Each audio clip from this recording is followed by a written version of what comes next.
bangkit dan luar biasa dan mengalahkan kematian. Tapi tema kita kali ini adalah humility. Saudara, mengapa kita memakai tema humility? Sebab ketika kita berbicara mengenai kebangkitan, kita berbicara mengenai tubuh.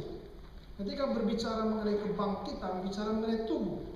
Di dalam pembacaan Alkitab kita, saudara, di dalam bagian yang pertama, beberapa kali firman Tuhan bicara mengenai tubuh. Misalnya, bagaimana Kristus menyerahkan tubuhnya bagi kita.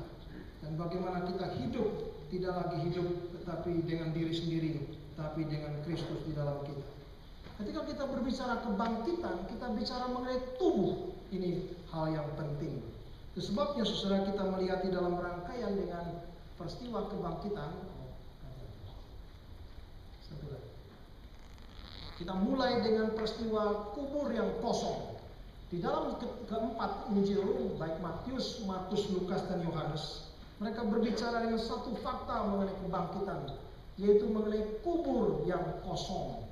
Peristiwa kubur yang kosong, saudara, bukan saja membuktikan bahwa Yesus hidup, seperti malaikat katakan kepada para perempuan yang datang pagi-pagi hari Minggu itu untuk memberikan wangi-wangian kepada tubuh jenazah Tuhan Yesus.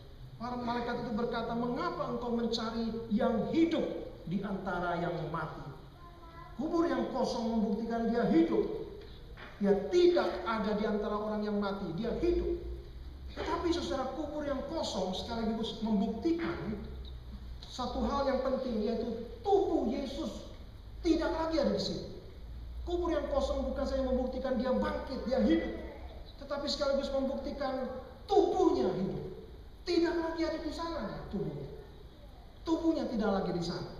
Sehingga itu sebabnya saudara, satu hal yang menarik ketika kita berbicara mengenai kebangkitan, juga bicara mengenai tubuh. Dan kalau kita bicara mengenai tubuh, saudara, maka kita memasuki satu dilema yang sukar dijelaskan. Ketika kita bicara mengenai tubuh, karena bicara mengenai tubuh, di satu pihak tubuh kita seakan-akan begitu perkasa, begitu kuat. Tubuh kita seakan-akan luar biasa, saudara, hidup bisa puluhan tahun dibandingkan dengan binatang atau binatang-binatang yang lebih sederhana, kan, sehingga tidak panjang hidup.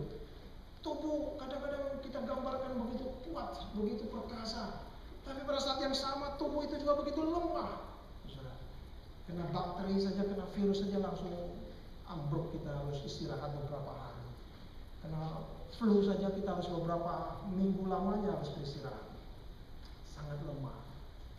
Di satu pihak tubuh menggambarkan dengan tubuh kita bisa mengerjakan banyak hal. Saudara, bayangkan jika manusia tidak memiliki tubuh, bagaimana kita mengerjakan sesuatu ini? Kita tidak bisa berhadapan dengan materi yang lain. Tapi dengan memiliki tubuh, manusia bisa mengerjakan, membuat gedung, bisa membuat bahkan pesawat angkasa luar. Manusia bisa pergi jauh dari bumi. Manusia bisa mengerjakan banyak hal. Bukankah tubuh menggambarkan luar biasa usaha yang manusia bisa kerjakan melalui tubuh? Tapi pada saat yang sama, tubuh manusia begitu lemah, saudara. Sangat lemah. Minum salah sedikit, ambruk. Makan salah sedikit, sakit perut. Tidak jaga tubuh baik-baik, kena kanker dan sebagainya. Persoalan-persoalan tidak habis-habis dengan tubuh. Setiap malam anak saya yang sudah ambil master program dalam biologi, selalu dia sharing mengenai DNA, sharing mengenai dia lagi riset bakteri, virus. Saya kadang memikirkan satu hal, kalau bicara penyakit tidak habis-habis. Itu banyak dan begitu lemahnya tubuh manusia. Tapi pada saat yang sama, kita memiliki tubuh yang begitu dahsyat, bisa mengerjakan banyak. Sehingga saudara, tema humility merupakan dan humiliation merupakan tema yang sangat penting ketika kita berbicara mengenai kebangkitan tubuh. Karena Yesus yang bangkit, tubuhnya bangkit. Yesus bangkit bukan rohnya yang sekedar bangkit, lalu tubuhnya ketinggalan di kubur. Tidak. Yesus yang bangkit bukan sekedar jiwanya bangkit, tapi tubuhnya bangkit, saudara. Sehingga ini menjadi dasar yang luar biasa, terobosan yang dahsyat dengan dilema dalam hidup kita sebagai manusia. Dilema karena kita juga memiliki tubuh, sekali lagi. Tubuh yang kadang-kadang begitu kuat, tapi kadang-kadang begitu lemah dan tidak berdaya.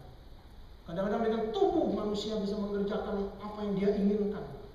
Tapi dengan tubuh manusia juga kadang-kadang kalah oleh keinginan-keinginannya. Sehingga manusia ini jatuh ke dalam perangkapnya sendiri. Seorang penjahat, seorang misalnya katakan seorang yang suka memeras orang lain, berbuat kejahatan, bahkan mungkin memperkosa orang lain. Dia sendiri tidak mampu mengendalikan tubuhnya. Kalau seorang yang berbuat jahat bisa mengendalikan tubuhnya begitu sempurna, dia tidak mungkin ketangkap, saudara. Tapi orang yang sudah berbuat dosa, akhirnya dosa mengikat dia. Orang yang sudah berbuat kejahatan membelenggu tubuhnya sehingga tubuhnya menjadi addiction. Mau tidak mau dia kerjakan lagi hal yang sama. Sebabnya pembunuh serial lama-lama bisa ketangkap. Karena ada pola yang sama yang dikerjakan. Manusia tidak berdaya atas tubuhnya sendiri. Di satu pihak seakan-akan manusia bisa menggunakan tubuhnya untuk mengerjakan segala sesuatu. Tapi begitu tubuhnya sudah dibelenggu oleh habit, kebiasaan, addiction, baik kejahatan dia, tingkah laku dia, maka manusia menjadi tidak berdaya sama sekali.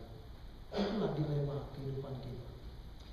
Itu sebabnya saudara sekali lagi, peristiwa kebangkitan Tuhan Yesus bukan saja peristiwa yang menyatakan kuasa kedaulatan Allah atas alam semesta dan atas kematian, tapi menjadi good news bagi hidup kita yang memiliki tubuh. Menjadi satu kabar yang sangat baik bagi kita yang bergumul dengan segala dilema di dalam tubuh kita. Itu sebabnya saudara dikasih dalam Tuhan. Beberapa kali dalam Alkitab Rasul Paulus juga bicara mengenai tubuh. Kepada jemaat di Filipi dia berbicara mengenai ada orang-orang yang dibelenggu oleh Tuhan perutnya sendiri, belly-nya sendiri, perutnya sendiri. Dalam Filipi pasal yang ketiga, Paulus begitu tegas mengatakan ada orang yang menganggap perutnya adalah Tuhannya sendiri. Sehingga memang menjadi dilema yang tidak bisa habis dengan hidup manusia berkenan dengan tubuh. Saudara, sedikitnya ada dua sikap manusia terhadap tubuh. Sikap yang pertama adalah beranggapan tubuh ini adalah tubuh yang jahat. Tubuh ini memang tubuh yang sumber nafsu yang tidak bisa saya kendalikan. Tubuh menjadikan saya terbelenggu dan tidak sanggup lagi berbuat sesuatu yang di luar dari tubuh ini. Tubuh ini sumber kejahatan. Tubuh ini merupakan penjara dari jiwa kita. Saya mempunyai banyak keinginan, saya mempunyai banyak ambisi, cita-cita, tapi tubuh membatasi. Saya mempunyai pikiran yang sekarang mungkin saudara ada tubuhnya di sini, tapi saudara sedang pikiran mungkin di mana-mana tidak tahu, di Niagara Falls mungkin saudara pikiran di rumah, tadi sudah mati lampu belum ya, atau kompor masih nyala, saudara bisa kemana-mana bukan? Tapi tubuh saudara tidak bisa lepas, berada di satu tempat, sehingga ada pandangan yang menjadi populer di dalam kehidupan kita. Beranggapan bahwa tubuh merupakan the prison of the soul. Dia penjara. Saya mau punya mimpi-mimpi yang tinggi, keinginan yang tinggi, tapi mencapainya tidak bisa. Saya ingin mengerjakan sesuatu yang tapi tidak bisa. Maka itu mulai dipikirkan bagaimana mungkin sains atau mesin bisa membantu. Maka mesin bikin badan supaya jadi kuat, jadi Captain of America. Wow, tiba-tiba badan menjadi sangat. Mimpi-mimpi orang karena sadar tubuh hanya sebagai penjara.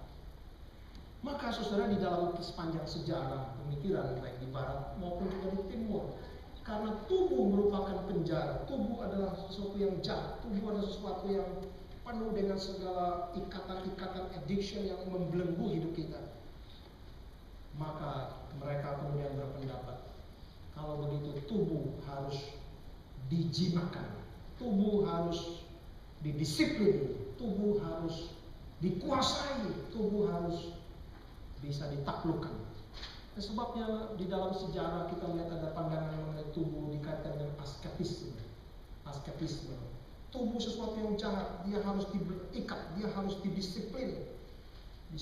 Kalau seorang anak dia berani masih kecil bisa diberitahu jangan pegang api atau jangan pegang stop kontak listrik, bahaya. Tapi dia terus mau coba terus karena tubuhnya pengen sesuatu kurios, tangannya bergerak. Maka kita orang tua harus ambil itu penggaris. Waktu dia mau pegang, pak, berarti wah, tubuhnya jahat sekali. Kenapa ya mau? Atau orang yang suka jahilin orang lain, saudara, kadang suka isengin orang lain, memang harus disiplin, kan? Harus ada mungkin penggaris yang begitu dia berbuat langsung dipukul, langsung dia berhenti. Atau mungkin zaman dulu saya ingat waktu zaman SD, kalau kita dianggap nakal, ada satu guru yang spesialis tarik ini, saudara. Jadi ini ditarik, lalu kita biasa kalau kalah cepet nih sama dia, sakit luar biasa. Lalu kita jadi ingat, oh ini tubuh memang ini not good, ini banyak sekali kelemahan. Lalu kita pengen sekali lagi duduk, seorang anak duduk, apalagi anak yang autis atau FD, deficit syndrome, dia tidak bisa sanggup, dia berdiri, dia mau jalan terus. Lalu ada guru yang tidak tahan, pukul dia, duduk lagi. Kalau perlu diikat sekali, tapi kalau diikat nanti bangkunya ikut jalan. Wow, dia susah sekali mengendalikan tubuhnya. Karena kita beranggapan tubuh adalah jahat semata-mata, sehingga dia harus ditaklukkan. Maka di dalam kerohanian juga dikatakan dengan asketis, yaitu menjaga tubuh. Semakin tubuh ini susah, semakin tubuh ini sengsara, semakin dekat sama Tuhan. Saya ingat kira-kira tahun 60-an, tahun 70-an di Indonesia ada gerakan populer di dalam kalangan kekristenan. Semakin kita susah, semakin sengsara, semakin tinggi rohaninya, saudara. Jadi kalau hamba Tuhan nggak boleh rapi-rapi begini, saudara. Saudara anggap saya kurang rohani, ya. Jadi harus pakai yang sedikit kumel-kumel, saudara, yang sedikit menderita sedikit. Lalu saudara anggap, ini baru rohani tinggi. Karena kita beranggapan tubuh adalah sesuatu yang harus dijinakan, didisiplin. Saya tidak tahu dalam hidup kita ada kebiasaan-kebiasaan apa dalam tubuh kita yang membelenggu kita. Ada orang yang bukan hanya soal gerak dia, tapi juga mungkin soal smell. Ketika dia smell sesuatu, dia gampang terangsang sesuatu, didorong sesuatu, atau dia melihat sesuatu, dia mendengar sesuatu di dalam sensus tubuh ini, sehingga tubuh selalu menjadi hambatan, hambatan. Bukankah seperti yang dikatakan mirip seperti Paulus, apa yang kuinginkan yang baik, tapi aku kalah lagi dan jatuh ke dalam hal yang tidak baik. Tapi apakah pandangan itu sama dengan pandangan tubuh adalah sesuatu yang jahat? Pandangan yang kedua, saudara, yaitu pandangan beranggapan tubuh ini sesuatu yang sumber keinginan. Jadi bagaimana saya bisa mencapai happiness dalam hidup ini? Yaitu kalau keinginan saya bisa dipenuhi. Dan tubuh ini memang ada keinginan, tubuh ada desire. Kalau tubuh tidak ada keinginan, dia bukan tubuh, entah apa itu. Mungkin robot atau mesin. Tapi karena saya ada tubuh, maka tubuhnya ada desire-nya, ada keinginan. Dan kalau saya ingin mencapai happiness, maka ikuti keinginan itu. Di dalam psikologi modern, saudara, maka kebanyakan berpandangan seperti itu, seperti pandangan Sigmund Freud, ada ego dan ada super ego. Karena saya ada keinginan, lalu orang tua bilang tidak boleh. Ini yang salah. Masa hidup selalu tidak boleh ini, tidak boleh itu, tidak boleh. Padahal ini ada mau. Kalau memang semua tidak boleh, mendingan melahirkan saya dengan tidak perlu ada keinginan. Tapi karena ada keinginan, maka keinginan harus dipenuhi. Jadi bagaimana? Padahal di sekitar kita bilang ini tidak boleh, itu tidak boleh. Maka di dalam sejarahnya kita melihat pemikiran orang berkata, buat apa tidak boleh? Kalau engkau ada keinginan, turuti keinginanmu. Sehingga menjadi semacam hedonisme, saudara. Hedonisme artinya tubuh ini ada keinginan. Selama di hidup kamu di dunia bisa memenuhi keinginan itu, you happiness, you mencapai happiness. Tapi kalau kamu tidak bisa memenuhi keinginanmu, itulah sengsara. Sehingga usahakan keinginanmu terpenuhi. Menjadi hedonisme. Gambarannya adalah ketika orang-orang Roman di dalam sistem Roman Empire, kekaisaran Roma, mereka sering adakan pesta yang besar, makanan begitu banyak, lalu mulut terbatas, perut terbatas, saudara. Makan sudah beberapa macam, sudah tidak tahan lagi, tapi makanan masih banyak. Wow, saya ingin, tapi tubuh terbatas. Saya ingin, tapi tubuh tidak sanggup. Mereka pergi ke satu tempat yang disediakan khusus. Lalu mereka ambil bulu ayam, kiri-kiri mulut mereka, muntahi semua, kosong lagi. Bisa coba yang lain. Hedonisme. Karena tubuh penuh dengan keinginan, tapi tubuh terbatas. Saya tidak tahu apakah kita mengalami dilema seperti itu. Jikalau kita sebagai seorang Kristen sadar jelas Yesus Kristus sudah bangkit, kita mengaku Dia sudah bangkit, maka tubuhnya sudah bangkit juga. Sehingga ini menjadi satu jalan yang baru buat kita.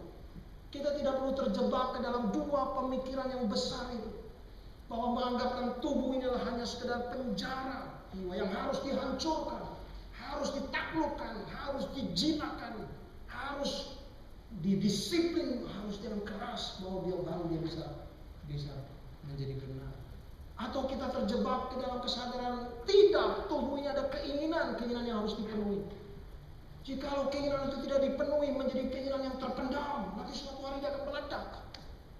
Dalam psikologi development, perkembangan, sebagian orang berpendapat kalau anak kecil semuanya dibilang serba ini tidak boleh. Nanti kalau dia sudah besar, sudah kerja, sudah punya duit, dia bilang semuanya boleh, lebih celaka. Jadi saudara mau kasih tahu anak saudara bilang apa? Kalau nanti saudara nggak boleh, nanti dulu.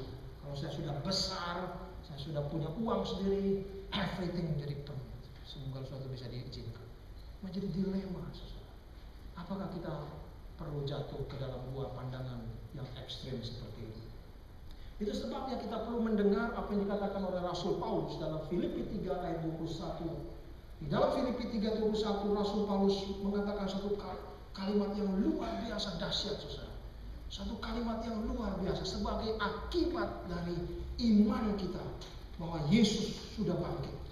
Akibat langsung daripada Paskah. Jikalau kita betul-betul merayakan Paskah dengan pengertian yang benar, mengalami Dia yang bangkit hadir bersama kita, maka kita bisa mengamini apa yang Rasul Paulus katakan di dalam Filipi 3 ayat 21.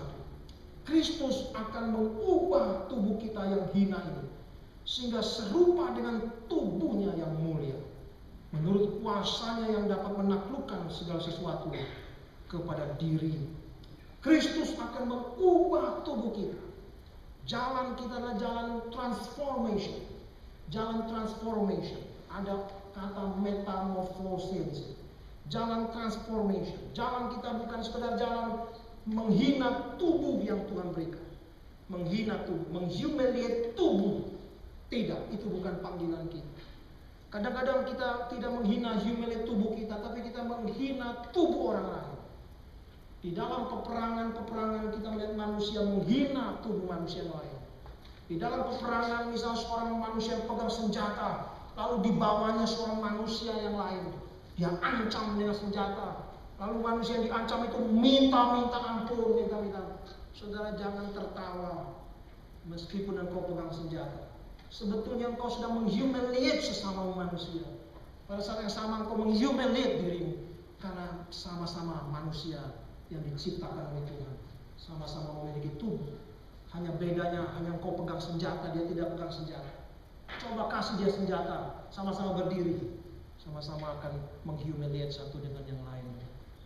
Panggilan kita bukan menganggap tubuh ini sesuatu yang hina, sesuatu yang harus dihumiliate. Demikian pula kita tidak dipanggil menghumiliate orang lain. Ketika kita harus menolong orang lain, ketika kita harus membantu orang lain, kita ignore, kita mengabaikan itu. Kita sedang menghumiliate sesama manusia. Kalau kita tidak ingat akan kasih karunia Tuhan. Kita juga tidak dipanggil untuk memuaskan hanya menuruti nafsu keinginan yang ada di dalam tubuh kita. Segala keinginan desire yang tidak habis-habis dalam tubuh kita. Kita juga tidak dipanggil untuk seperti itu. Tapi kita dipanggil untuk transform supaya conform with the body of His glory. Kita ditransform supaya kita menjadi conform, menjadi sama dengan tubuh kemuliaan Tuhan. Apa artinya, saudara? Apa artinya? Kalau kita perhatikan, saudara, di dalam seluruh Alkitab, dari Kejadian pasal yang kedua, sesuatu yang unik dikatakan dalam Kejadian 2 ayat yang ke-7. Di situ dikatakan bahwa Tuhan Allah menciptakan manusia dari debu. Kita ini memang berasal dari debu. Tetapi debu tidak sekedar debu, karena Tuhan Allah menghembuskan nafas hidup ke dalam debu ini. Lalu manusia disebut menjadi the living soul, living nefesh, living soul. Manusia diciptakan dari debu, sehingga manusia sebetulnya debu dan nafas. Debu yang Tuhan ciptakan, nafas yang berasal dari Tuhan. Sehingga dari awal kita melihat Manusia diciptakan Tuhan memang ada keterbatasan. Manusia diciptakan Tuhan memang ada keterbatasan. Tapi di suatu pihak karena manusia diberikan nafas oleh Allah dan diciptakan menurut gambar dan rupa Allah, sehingga manusia satu pihak juga memiliki keagungan, memiliki gloriousnya sebagai ciptaan Tuhan. Tapi satu pihak manusia mempunyai keterbatasan memang. Berbahagialah kita yang tahu keterbatasan kita, tapi juga menghormati dignity yang Tuhan beri kepada kita. Berbahagialah kita yang mengerti memang ada keterbatasan tubuh ini, tapi satu pihak kita bersyukur, menghargai dignity yang Tuhan berikan, karena kita diciptakan dengan gambar Allah. Itu bukan persoalan, keterbatasan bukan persoalan. Persoalan mulai muncul adalah ketika manusia jatuh ke dalam dosa. Ketika manusia jatuh ke dalam dosa, maka manusia bukan saja hanya terbatas, tapi manusia disebut sinner.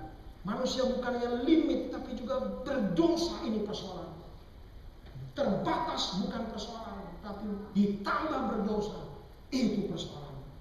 Jikalau tangan kita tidak bisa mengangkat langsung seluruh benda yang berat ini, tidak masalah. Tapi jikalau tidak bisa angkat, kemudian kita memperbudak orang lain, menyiksa orang lain, lalu suruh angkat untuk kita, dan tidak menghargai apa yang dia kerjakan, itu jauh lebih mengerikan dari sekedar persoalan mengangkat benda yang tidak bisa kita angkat sendiri. Pada waktu kita mau mengerjakan sesuatu, kita tidak bisa kerjakan sesuatu, tapi kemudian kita memperalat orang lain, merusak dia dan merusak orang lain. Itu yang lebih mengerikan, saudara. Itu yang humiliate manusia. Keterbatasan tidak perlu menjadikan kita terhina. Keterbatasan tidak perlu menjadikan kita menjadi tidak ada dignity, tidak. Tapi dosa dengan segala hal yang tidak berkenan kepada Tuhan, itu yang menjadikan kita humiliation. Itulah hidup kita. Itu sebabnya sudah dikasih dalam Tuhan Yesus. Ketika kita memperingati Paskah, Yesus Kristus bangkit, tubuhnya bangkit tuh, menjadi satu terobosan yang dahsyat. Karena kebangkitan dia menjadi buah sulung, menjadi the first fruit, menjadi buah sulung. Ketika dia sudah bangkit, tubuh dia bangkit, maka segera kita juga boleh turut serta dengan dia pada waktu dia datang kembali, atau waktu kita bertemu dengan dia, waktu kebangkitan tubuh sebagaimana perjanjian Tuhan. Ini menjadi suatu kesukaan yang besar.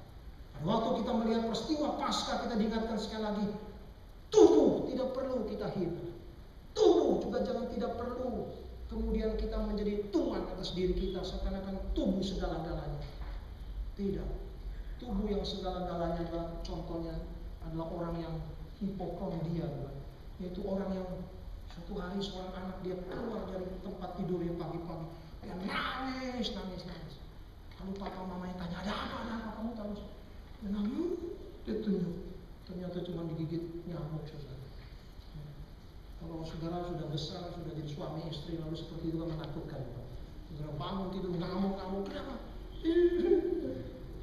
Wah, saudara mau angkat tubuhnya seperti apa? Seakan-akan tubuhmu dahsyatnya luar biasa. Kesenggol nyamuk pun tidak boleh. Jadi saudara bagaimana bisa hidup?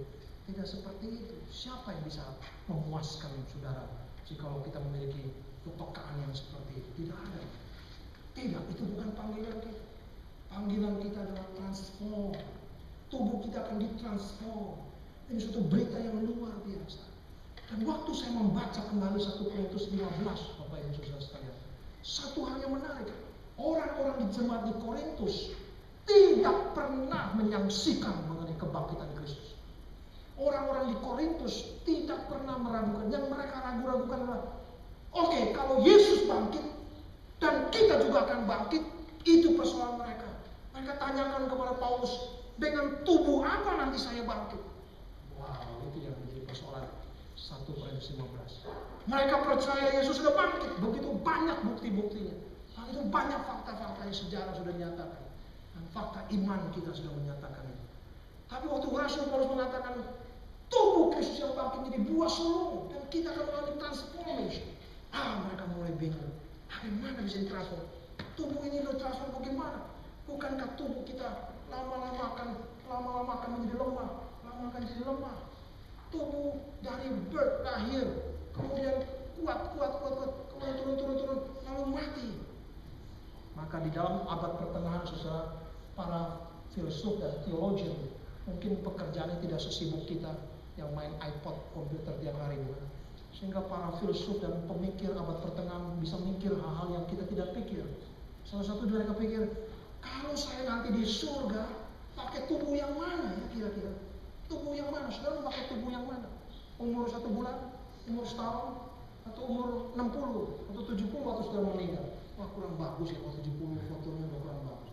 Rambut sudah mulai botak, segala macam, kurang bagus.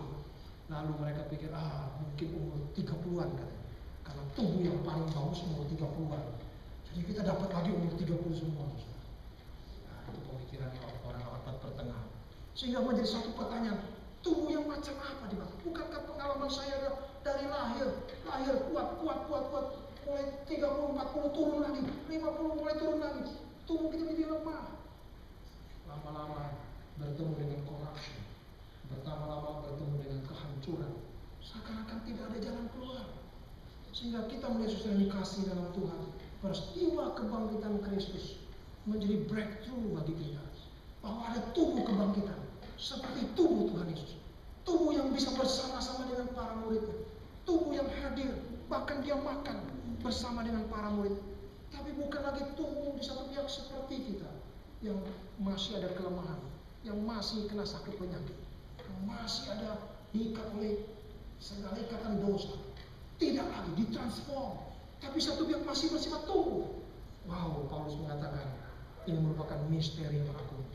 Saya berdoa, kita yang percaya dan mengaku Yesus sudah bangkit, dia bangkit mengalahkan kematian. Kita juga boleh menyadari dan dibukakan oleh Tuhan bahwa tubuh kita suatu hari akan ditransform supaya sesuai dengan tubuh kemuliaan Dia, dengan tubuh kemuliaan Dia.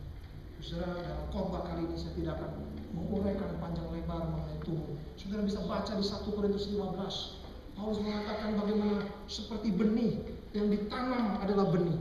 Kemudian benih itu tumbuh menjadi pohon. Di satu pihak benih dengan pohon ada kontinuitasnya, tapi di satu pihak ada transformation terjadi. Ini benih, yang ini sudah jadi pohon. Saudara, Paulus menggambarkan dengan gambaran-gambaran yang begitu kaya di dalam 1 Korintus 15. Seperti benih dengan pohon, ini merupakan gambaran indah. Ada kesinambungan, ada continuity, tapi juga ada transformation discontinuity. Di satu pihak tubuh kita tetap ada kaitan dengan tubuh yang sekarang, tapi satu pihak ada transformation. Saudara bayangkan tubuh yang tidak lagi dikuasai oleh dosa, tubuh yang tidak lagi dikuasai oleh segala keinginan yang jahat, tubuh tidak lagi gampang dilemahkan oleh sakit penyakit, oleh segala sesuatu yang membuat tubuh kita menjadi lemah, tapi mengalami kelimpahan Tuhan. Tubuh yang Tuhan beri kepada kita, yaitu conform with the body of His glory. Biarlah kiranya sesudah dikasih dalam Tuhan, pada saat kita merayakan Paskah pada tahun ini, bukan sekedar kita percaya Yesus bangkit, tapi far away dengan hidup kita. Seakan-akan Yesus bangkit sekedar fakta sejarah yang sudah berlangsung ribuan tahun yang lalu. Tidak. Satu-satunya pertanyaan di dalam sejarah dunia yang selalu bentuknya present tense hanya mengenai Yesus. Itu merupakan suatu yang tidak bisa dipungkiri, saudara. Manusia sepanjang zaman tidak hanya bertanya who was Jesus, tapi selalu juga bisa bertanya who is Jesus, karena dia hidup beserta dengan kita. Di satu pihak dia adalah seorang yang datang di dalam fakta sejarah, tapi satu pihak dia hidup beserta dengan kita. Sehingga pertanyaan kita tidak sekedar who was Jesus, tapi who is Jesus, karena dia beserta dengan kita. Dan hari ini dia yang bangkit, mau memberikan jalan bagi hidup kita.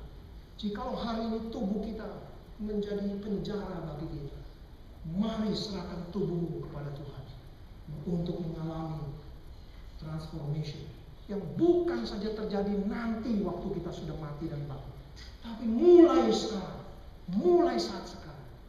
Maka di dalam perkataan Rasul Paulus, silakan Randy.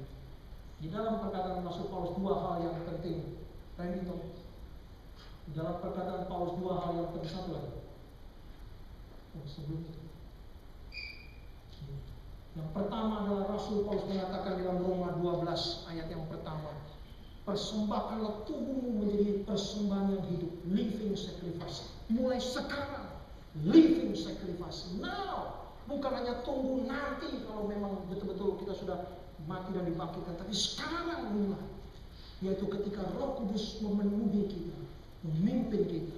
Dan Rasul Paulus kaitkan dengan satu yang praktis, yaitu berubah pemikiran kita, mengalami pembaharuan budi kita, kata Rasul Paulus. Jikalau saudara mau mengalami practicing resurrection of yang sudah Tuhan beri kepada kita sebagai orang percaya, mulai mengalami pembaharuan pemikiran. Pemikiran kita terus dibukakan, disegarkan oleh firman Tuhan, dicelikan, dibuka mata kita, sehingga kita selalu berkata, oh puji Tuhan, Tuhan beri lagi jalan keluar. Dan tidak dibuntukan oleh persoalan hidup kita, tidak dibuntukan oleh segala masalah dalam dunia ini. Ketika kita oleh Roh Kudus dibaharui pikiran kita, nose kita, mind kita, pikiran kita, sehingga kita waktu melihat, oh Tuhan beri sekali jalan keluar lagi. Itu kita sudah mulai mengalami practicing resurrection, transformation terus menerus. Jikalau hidup kita serba merasa selalu ada di pojok, selalu kita merasa tidak ada berdaya, ini tidak bisa. Kita tidak mengalami kelimpahan kasih karunia Tuhan. Kita membiarkan Sheol, kuasa kematian, terus membayangi hidup kita. Tidak demikian bagi orang percaya. Tuhan bukakan lagi kepada kita, jalan keluar yang tidak habis-habis di dalam sepanjang perjalanan hidup kita. Hal yang kedua, kita melihat Rasul Paulus menegaskan, mulai kita alami sekarang, ketika dia berkata, tidak tahukah kamu bahwa your body is God's temple because the Holy Spirit dwell in you. Roh Kudus tinggal di dalam kita. Ini merupakan suatu meterai awal bagi kita, sehingga sejak sekarang kita juga mulai mengalami terus diperbaharui, disegarkan. Paulus mengatakan memang tubuh daging dan darah menjadi lemah, semakin lemah, tapi batiniaku terus diperbaharui, sehingga terus menyegarkan tubuh. Dari batiniaku diperbaharui, sehingga memberi kesegaran bagi tubuhku yang memang secara daging dan darah akan menjadi lemah, menjadi tua. Tapi dari dalam manusia batiniaku, kesegaran yang tidak habis-habis Tuhan beri, karena tubuhku adalah baik Roh Kudus. Ini merupakan pengalaman yang Tuhan mau beri kepada kita. Jikalau kita sungguh menyadari Dia bangkit, dan kita juga akan dibangkitkan bersama dengan Dia. Seorang filsuf abad 20 yang hidup sampai hampir 100 tahun, dia ditanya, dia filsuf dari Prancis bernama Paul Ricoeur, seorang yang dengan latar belakang Huguenot, yaitu orang-orang reform di Prancis yang membantu banyak orang-orang Jewish ketika mengalami aniaya daripada zaman Hitler. Ketika suatu hari dia sudah mulai tua, dia ditanya, apa yang paling dasar, realita paling dasar dalam pengalaman hidup manusia? Dia berkata dua hal. Yang pertama, setiap orang punya musuh. Dia mengatakan, setiap orang ada musuh. Itu sebabnya menolong kita untuk tidak menjadi narsis, seakan-akan saya orang yang paling disenangi semua orang di dunia, saya orang yang paling perlukan semua dunia, atau saya manipulasi semua orang supaya senang dengan saya. Tidak. Di dalam fakta dunia ada musuh. Dan di situ dia berkata, Yesus berkata, love your enemy. Wah, ini suatu practicing resurrection. Karena enemy seharusnya dekat dengan death, bukan dengan life. Tapi itu suatu kalimat yang hanya bisa keluar dari seorang filsuf yang dari kecil dididik di dalam Huguenot faith, reform faith di Prancis. Yang kedua dia mengatakan, wah, fakta realita kedua yang tidak bisa manusia hindari. Manusia akan menjadi tua, dan suatu hari akan mati. Tapi disitulah resurrection daripada Kristus memberi jalan kepada kita. Jikalau kita mau memulai mengalami di dalam realita hidup kita di dalam dunia ini, kita sadar ada persoalan setelah manusia jatuh dalam dosa. Kita tidak bisa menyenangkan semua orang di dalam dunia. Bukan berarti kita cari gara-gara, cari musuh tiap hari, tidak. Tapi bagaimanapun saudara, baiknya bagaimanapun saudara mau menyenangkan siapapun, tidak akan mungkin saudara tanpa orang yang tidak suka kepada saudara. Kalau sampai itu terjadi, saudara yang narsis, saudara akhirnya menjadi nafsu sendiri, merasa paling hebat di dunia. Tapi di situ kita dipanggil membawa kehidupan, bukan kematian. Di situ Paulus mengatakan, berita yang kami bawa adalah berita membawa baru kehidupan, bukan baru kematian. Bagi mereka yang menerima berita itu, practicing resurrection. Dan yang kedua, kita sadar tubuh lama-lama lemah, jangan ngomel. Jikalau anak muda saudara masih kuat, bersyukurlah. Sudah mulai 50 berasa saudara nanti. Sudah mulai ini pegel, ini lima. Saudara tahu 10 tahun terakhir hidupnya John Calvin, reformator dalam pergerakan reform di Prancis. Lalu pergi ke Jenewa. 10 tahun hidup dia terakhir. Tidak ada satu detik hidup dia tanpa sakit, without pain. 10 tahun terakhir. Seorang hamba Tuhan yang dipakai Tuhan luar biasa. Sakit, artritisnya sakit, mau nulis sakit. Karena dia nulis buku ribuan halaman. Sakit sampai dia tidur tidak bisa tahan, tidak bisa bangun. Waktu dia bangun, spraynya ikut dia, saudara. Saking lamanya dia bangun. Saudara, nanti ada gallbladder, ada ini. Saya coba selidiki dan pelajari tulisan-tulisan letters dia mengenai pergumulan dia. Bagaimana seorang hamba Tuhan yang begitu dipakai Tuhan harus mengalami 10 tahun terakhir tidak ada satu hari without pain. Tapi tidak ada buku yang ditulis oleh seorang theologian lebih daripada Calvin yang menyatakan the glory of God. The glory of God termasuk di dalam suffering. Tidak ada buku dalam theologian lain di sepanjang sejarah gereja yang menegaskan the sovereignty of God dalam kemuliaan Tuhan, kebaikan Tuhan. Dari seorang yang 10 tahun terakhir mengalami pain dengan dahsyat. Nanti dia mau tulis sakit, dia bangun ini sakit, goyang sedikit sakit. Wow, saya bisa bayangkan kalau kita mungkin bisa ngomelnya 1000 kali, saudara. Kami bertanya why? Kenapa? Karena Calvin menyadari Filipi 3:21, He will transform my body of my humiliation in sin, conform to His body of His glory. Dan mulai sekarang selama kita di dunia, tiap hari dia baca kita, Calvin disegarkan lagi kebenaran firman Tuhan. Batinnya dia bersorak-sorai, persis seperti Mazmur 73 yang berkata, sekalipun dagingku hancur dan tulangku hancur, tapi dalam hatiku, batinku berseru kepada Tuhan. Banyak orang yang tubuhnya cantik, tubuhnya ganteng, tapi batin jiwanya rusak. Itu lebih menakutkan. Banyak orang yang tubuhnya begitu kuat, tapi hati dan batinnya begitu gelap. Itu lebih menakutkan. Tuhan mau mulai kerja kenar di dalam pergumulan kita. Bagaimana saudara dan saya dengan tubuh kita hari ini? Apakah kita boleh mengalami transformation now oleh pekerjaan Roh Kudus di dalam hidup kita, di dalam kasih karunia Tuhan? Mari kita tundukkan kepala, kita masuk di dalam dengan sikap berdoa. Mari kita menaikkan pujian. He is